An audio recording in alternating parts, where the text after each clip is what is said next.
clicked on this video to hear me review a film. Instead,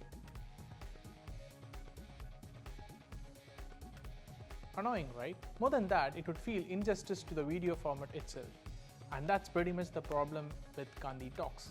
The film is silent in form, but talky in its spirit.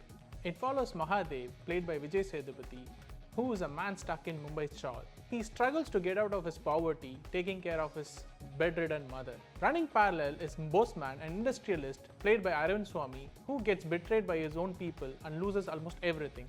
Not exactly everything.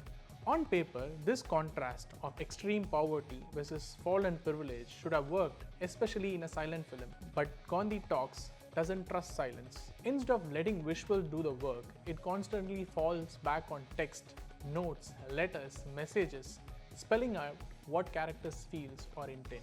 In one crucial interval scene, the heroine figures out the hero's robbery plan because he conveniently drops a sketch of it. It's meant to be dramatic, but it ends up being unintentionally funny.